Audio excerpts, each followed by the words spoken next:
Alright, BIP of Bizarre Interest Productions, and it's pretty obvious there's a lot of things I find interesting, especially because I show you it on the channel. Beyblade, Yu-Gi-Oh!, Digimon, Tokusatsu like Kamen Rider and Power Rangers, heck, Super Sentai, superheroes, Big Brother, other anime. So it's freaking hilarious how one tweet started this whole freaking debate. Basically, someone wrote, if you like anime, you should watch Tokusatsu KYS. And this is really funny to me because in the past 3 days since this tweet's been up, it's been people just giving takes, debates, and fights about all of this. And as a fan of both, it's absolutely hilarious. Now, you don't have to like both, but it feels like people don't even recognize anime and Tokusatsu have gotten along far more than you think. Basically, we're going to talk about the fact that one of the biggest Japanese companies owns some of the biggest Toku and anime properties. Then we're going to talk about the shows that I usually talk about because most of you in my normal audience know I've either talked about this in the past or are new, so I'll give you a quick reminder. And then we'll talk about how this Toku and anime connection goes farther than you think. If you made it this far, type Tokusatsu anime in the comments, because this is going to be the fastest and funniest video I ever make. Hey, Tokusatsu is a Japanese term for live-action films or television programs that just use special effects, because before the 1960s, Tokusatsu translates to special filming, but it used to be called Toku Shu Shijutsu, aka Specialty Technology. TRDL, Eiji Tsuburaya started researching the special effects in the original 1933 King Kong movie to develop Tokusatsu through making his own drama films, with his take on Princess Kaguya and the Daughter of Samurai, then created Godzilla, which started the trend of human actors in costumes playing monsters, with miniatures and scaled-down city sets, which led to Kaiju, aka Giant Monster boom.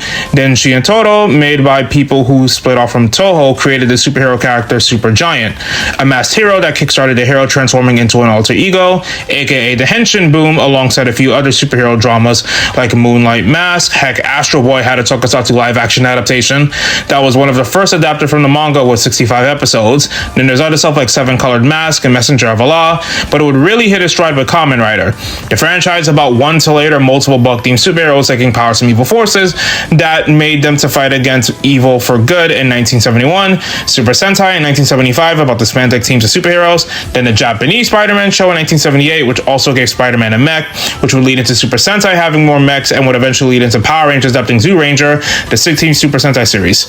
Yes, Spider-Man is the reason we have Zords and Power Rangers and Super Sentai.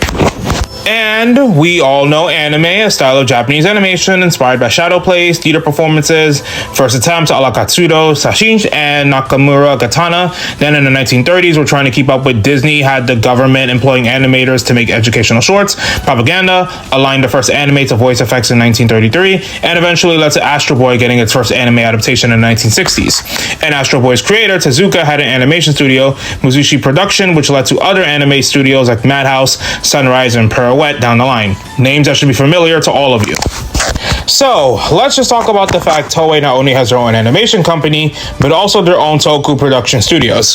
They're responsible for Kamen Rider, Super Sentai, Metal Heroes, the footage for Power Rangers and VR Troopers. Hell, they made their own live-action version of Sailor Moon. Why? Because they not only own the rights to Sailor Moon's anime adaptation, they've also done the animation for Saint Seiya, Digimon, One Piece, Precure, and most importantly, Dragon Ball. And before anyone brings it up, yes, some of those originated with manga, but let's not pretend they have nothing in common. Akira Toriyama not only wrote the Ginyu Force to be an evil parody of Super Sentai and Power Rangers, he made Gohan and Videl Kamen Rider parodies with the Great Saiyaman, the transformation device to use as a disguise via Watch to Transform, and let's not pretend Sentai nor Ranger didn't have wrist morphers in the past. They even had their own double rider kick. Digimon also had Justimon and Stingmon, two of the heroes' partners with forms based on Kamen Rider themselves with the scarf, but Digimon Tamers, Savers, and Frontier especially had the heroes use devices to transform into the Digimon partners, with Tamers having the Core 3 and Rio bio-merging with their partners to achieve Mega, and Savers also introducing the biohybrids. Like, Precure especially? The first episode of Doki Doki Precure had its lead girl, Mana, try to transform by using Kamen Rider's Henshin pose and phrase. The same one from the first Kamen Rider, Ichigo. Almost like Toku and anime being under the same company might actually be a sign of respect for one another. Who would have thought? Speaking of Doki Doki Precure and Digimon, in my Everything You Need to Know About Digimon Beat Break video, I pointed out that Ryota Yamaguchi was not only the head writer for Doki Doki Precure, but he was also a writer for Go-Go 5 and Time Ranger, both Toku shows and the footage of Power Rangers seasons Lightspeed Rescue and Time Force. Precure, Kamen Rider, and Super Sentai are considered Toei's unofficial Toei Trinity of Henshin heroes, and it's pretty obvious to see why. Hell, Toei has hired Junko Komura to be the head writer for Kamen Rider Gav, Dobutsu Sentai Zyuohger, Lupin Ranger vs. Pat Ranger, and Healing Good Precure, all three members of the Trinity. Hell, Kiramager and Star Twinkle Precure officially crossed over in shorts. Again, Toku and anime working together. One Piece and literally has Sanji doing the Kamen Rider 1 pose before doing the Shooting Star Soba kick, which is definitely a reference to Kamen Riders having the dive bomb kick, rider kick finishing attacks. And the whole Germa 66 battlesuit is the entire Ranger Sentai reference, and Sentai has at least 2 teams where the whole team or family are related, like Go-Go 5, Maji Ranger, and a Ninja. Again, I don't even have to keep going. Let's talk about the other shows I usually talk about on this channel. I've talked before about Kamen Rider and Beyblade's bizarre connection before, in lesser audio video quality, mind you. But this is actually fitting because the other day I got a comment claiming that Beyblade X ripped off Beyblade Burst because they thought that Kamen X, Y, Z, and S all ripped off Zack's Kamen Blader identity, when no, the name Kamen literally translates to masked. Hell, we've had characters like Phoenix in the Metal Saga who basically did the whole hurt hero recovers and takes on a mask identity to fight the bad guys mentality. Hell, I've even made an argument you can connect Kamen X, Y, Z, and S's story roles to how Kamen Rider treats their primary, secondary, tertiary, and female riders if you just think about it for a little bit. Though for my Beyblade viewers, if you actually did watch this video, type Kamen B, so I know you guys actually did watch it. Even Yu-Gi-Oh! Has inspiration based off Kamen Rider. In the manga of Yu-Gi-Oh! GX, Jaden adds the Masked Heroes cards to his deck. And while the Elemental Heroes are based off American superheroes, Masked Heroes are based off Kamen Rider, Japanese superheroes. They literally have spell cards like Mask Change 2, and Form Change where a monster can transform into a fusion monster, and you can clearly tell what heroes were inspired from who. And let's talk about a show I should have talked about a while ago, Red Ranger Isekai. Yeah, for those of you who don't know, Sentai Red Isekai de Bokensha ni Naru, aka The Red Ranger Becomes an Adventure in Another World, was the manga written in Square Enix's magazine by Koyoshi Nakayoshi. However, I only mentioned to cover the first 3/4 of it on the channel for the first anime season, but at the same time, the anime adaptation's co-writer is Atsuhiro Tomioka. Who is Atsuhiro Tomioka? He's essentially the god of writing anime for children and teens, or adapting one from games with a lot of story and character points to pick from. The Inazuma 11 franchise, Battle Spirits, Little Battles Experience, Pokemon the series, especially as the head writer between Diamond and Pearl, Black and White to XY, and even wrote the composition for the first 26 episodes of Yu-Gi-Oh! 5Ds. Heck, the LBX games and anime not only give us the Ultra Rangers, but the team actually get more science and personality to flesh them out, and so they're actually pretty powerful if they can focus properly. And what did Atsuhiro Tomioka also work on?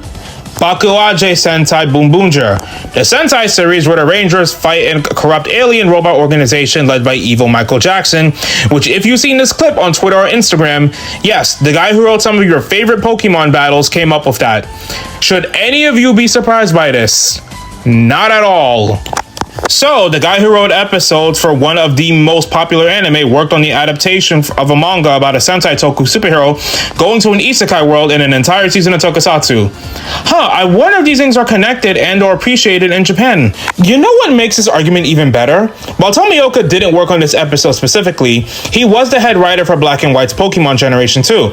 And episode 57, The Mighty Excel Guard to the Rescue, had Ash and crew run into Charles, a motorcyclist, has a suit based on Kaiketsu Zubat, fights an evil organization with the help of a female ally, and their finishing attack is the A Glider or Excelgor kick that is definitely not a homage to the Double Rider kick. Guys, I wonder if the biggest franchise in anime also respects Tokusatsu. In fact, speed round time, here's other mentions I won't be able to give full detail to, but are pretty blatantly obvious, in both anime, cartoons, and in Toku. Freaking Amphibia has Tarantulat, an entire fictional superhero based off Spider-Man and Kamen Rider. Way Big from Ben 10 is a whole Ultraman reference, and so is the Cosmic Ray attack. Freaking regular show did the attack similar to the Spacium beam. The only difference is that he fired it from his left side instead of the right. Peyton Reed designed Ant-Man's suit in the movie based off Ultraman and Inframan. The Ninja has an entire reference to Ultraman. Mario and Luigi Dream Team mentions the Super Siege Rings. Metal Gear Solid Portable Ops Plus has these guys. Perfect Blue has a scene of a stage show where the Rangers are a mix of Car Ranger and O-Ranger. Persona literally has Phoenix Ranger Featherman like Jetman. The Ultra Guardian suits in Pokemon Sun and Moon are built like a Sentai team. Freaking Sengoku Basara has the Gohan Yari, aka 5 Spears. Yu Yu Hakusho did one. Bleach. Kuna's hollow form is a show Kamen Rider reference with a kick fighting style. Fairy Tail has Wakaba and Mako doing a Kamen Rider pose. Medaka Box has 2 characters doing Ryuki and Ichigo's poses. And then there's finally Mega Man Battle Network, which had an anime where after season 2, Mega Man and Land, Chad and Proto Man, Meilu and Roll, Laika and Searchman, and eventually the rest of the Net Savers and the Cross Fusion team in Access and Stream had an entire 102 episode plotline and story involving the protagonists being able to fuse with their Net Navis and essentially end up as a Cyberworld Tokusatsu Henshin Hero hybrid. So, do not fall for any Rage Braiders trying to stir the pot with this anime versus Toku war take, because when you do any little amount of digging, you will find a lot in common between these different mediums that you and maybe I have not even considered or talked about. But that's it for me. Let's get recording. Thanks for watching, and BIP of Our Interest Productions, signing off.